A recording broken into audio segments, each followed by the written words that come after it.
Assalamualaikum warahmatullahi wabarakatuh. Perkenalkan, saya Mirasar Ketrian Putra, Pembangunan Persembahan 01/719, Program Studi Akuntansi, akan memperformkan pengendalian penerima dan kas atas nama Pak Supriyandi SEMM, tugas Menteri Akuntansi 2. Pengertian kas menurut Keshaw W. Gandhi Warfield merupakan aset yang liquid, alat penukaran standar basis pengukuran dan akuntansi seluruh transaksi lainnya. Menurut PSAK nomor 2 2012 adalah alat pembayaran yang siap dan bebas dipergunakan untuk membiayai kegiatan umum perusahaan. Pengertian secara kas menurut W. Gandhi Keshaw merupakan investasi jangka panjang, pendek dan sangat lancar yang mencakup mudah dikonversi menjadi kas, jatuh tempo dalam jangka pendek, sehingga nilai pasar mereka relatif terpengaruh terhadap perubahan tingkat suku bunga. Kalau menurut Jack Hector EIE 2004-2008, investasi jangka pendek yang sangat liquid yang dimiliki untuk memenuhi komitmen kas jangka pendek, bukan untuk tujuan investasi atau lainnya. Nah, ini jenis-jenis kas. Petty cash, kas kecil, adalah kas dalam bentuk uang tunai yang disiapkan oleh perusahaan untuk membayar berbagai pengeluaran yang nilainya relatif kecil, tidak ekonomis bila membayarnya dengan cek. Cash in bank, kas di bank. Kas di bank adalah uang yang disimpan oleh perusahaan di rekening bank tertentu yang jumlahnya relatif besar dan membutuhkan keamanan yang lebih baik. Kas penggunaannya dibatasi. Jenis kas yang dibatasi penggunaannya atau restricted cash kriteria memiliki jumlah material yang dibatasi dan dipisahkan. Pemakaiannya dari kas reguler dicadangkan untuk tujuan tertentu. Contoh, pembayaran dividen, utang yang akan segera jatuh tempo, atau saldo kompensasi. Saldo minimum yang harus ada di rekening giro, deposito berjangka atau sertifikat deposito yang timbul akibat dari kesepakatan kredit. Atau bisa cek mundur. Cek mundur merupakan cek yang diterima tapi tidak dapat dicairkan pada saat diterima, melainkan pada saat waktu di masa mendatang. Cek kosong.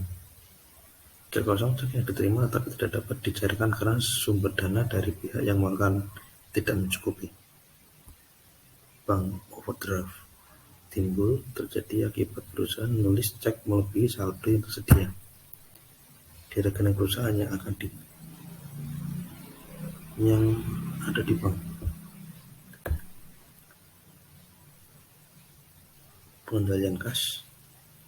Penerimaan kas diadakan pembagian tugas antara fungsi penerimaan, pencatatan, dan penyimpanan kas. Setiap penerimaan kas dibuat bukti penerimaan kas segera dicatat dan disatukan ke bank. Pembedaannya antara fungsi pengelolaan kas dan catatan kas. Dibuat laporan kas setiap hari.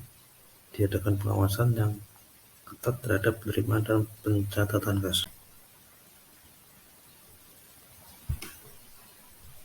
Pengeluaran kas, semua persyaratan yang relatif besar digunakan cek.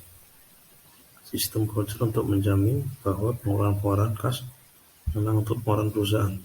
Dipisahkan antara yang menulis, ditandatangan, dan dicatat pengeluaran cek. Dibuat laporan kas setiap hari untuk pengeluaran yang kecil. Dibentuk dana kas kecil. Kas kecil adalah dana kas dan digunakan untuk membiayai pengeluaran dengan jumlah kecil yang masih dapat dikendalikan. Tujuannya untuk membayar tagihan perusahaan jumlahnya kecil, dana cadangannya akan digunakan untuk membayar tagihannya mendadak. Dana langsung perusahaan akan digunakan untuk beberapa tagihan yang tidak simpel jika menggunakan cek. Untuk merespon dengan cepat proses pembayaran dengan dana cash dan harus menggunakan lampiran laporan keuangan dan harus mendapatkan persetujuan dari direktur. Metode penyatatan kas kecil. Pengisiannya pengendalian kas di mana jumlah selalu tetap dari waktu ke waktu. Fluktuasi modelnya. Pencatatan dan pengendalian di mana jumlahnya akan selalu berubah sesuai dengan pengeluaran, penerimaan, dan penambahan kas kecil. Kelebihan dan kelemahan metode kas kecil. Kelebihannya ya alat pengendalian yang baik karena bisa cocokkan antara jumlah bukti pengeluaran, kas, sisa visi kas kecil, dan saldo akan akun kas kecil yang jumlahnya terlalu tetap. Apabila tidak cocok, maka berarti ada kecurangan dalam pengelolaan dana tersebut. Kelemahannya saldo kecil tidak bisa diketahui perubahan jumlahnya sewaktu-waktu karena saldo akun kecil tersebut jumlahnya selalu tetap. Dalam dari metode probabilitas, kelebihannya pengeluaran kas kecil tidak hilang. Pengeluaran kas kecil yang terjadi langsung dibukukan oleh kas-kas kecil, sehingga saldo kas kecil dapat langsung diketahui sewaktu-waktu. Kelemahannya bila terjadi pemakaian dana kas kecil tanpa batasan, sebab pengisian dana kas kecil tidak didukung oleh bukti-bukti pengeluaran kas kecil. Tab dari pencatatan kas kecil, ini pembentukan kas kecil, berarti cash, bank, cash flow, pengeluaran dengan dana kas kecil, pengisian beli kas kecil ya, dapat dilihat contoh kas kecil. Contoh kasus bulan Maret 2002, PT Pada Sakti membentuk dana kas kecil yang akan digunakan untuk membayar pengeluaran tunai yang jumlah tidak besar dan tidak sering terjadi. Penetapan dana kas kecil 5 juta akan diisi kembali setiap tanggal 1 dan 16 setiap bulannya. Disampaikan telah tabelnya. Tanggal 4 Maret pembelian materai 60 biji masing-masing 10.000. 10 Maret pembelian keseluruhan kendaraan operasional 300.000. 12 Maret pembayaran tol parking deteksi 1-12 Maret 950.000. 17 Maret pembelian ATK 1.250.000. 20 Maret pembelian pet unit gula teh tisu sebesar 320.000. Nah, bukunya seperti ini. Bisa dilihat. Tanggal 1 Maret berarti guys bank 5 juta ya. Fluktuasi sistem ini untuk kas kecil. Tanggal 4 tadi ada pengeluaran masing-masing 10.000 dikali 60, 600.000. Dicatat di masing-masing. Untuk satu kas.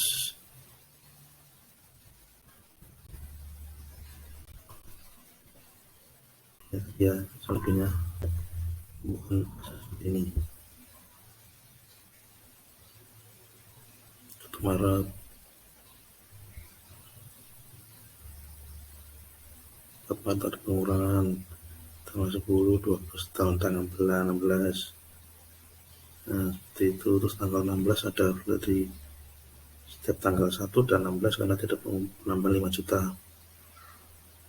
Itu rekonsiliasi bank adalah penetapan pos-pos yang diperlukan untuk mencocokkan perbedaan saldo kas dan hasil pencatatan perusahaan dengan rekening koran bank. Secara umum, penambahan saldo kas adalah sebagai berikut: penerimaan yang dilakukan oleh bank namun belum diketahui oleh entitasnya. Contoh, pelanggan yang melunasi utang dengan transfer dan belum beritahu perusahaannya. Contoh, biaya administrasi contohnya yang bisa di auto debit kapanpun setiap tanggal akhir bulan atau awal bulan. Deposit in transit, outstanding, kesalahan catatan bank pihak entitas yang maupun pihak bank. Ini contoh rekonsiliasi. Ilustrasinya ya seperti ini. PT Pada Sakti dalam catatan kasnya menunjukkan saldo 20.502 pada tanggal 1 Maret, sedangkan menurut rekening koran bank menunjukkan saldo akhir sebesar 20.150.000. Berikut data item-item yang berbeda antara mutasi pendapatan perhatian dan rekening koran bank dalam mendapatkan perhatian. 1. Setoran sebesar 3.680 dilakukan pada 31 Maret, namun belum muncul pada daftar bank. Cek yang ditulis pada bulan Januari namun belum dicairkan berjumlah 5.100.000 rupiah.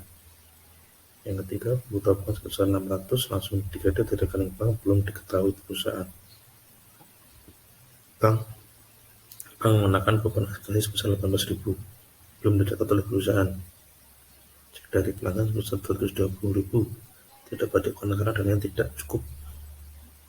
Kesalahan dilakukan oleh entitas. Cek untuk membayar utang 110.000 namun dicatat 311.000.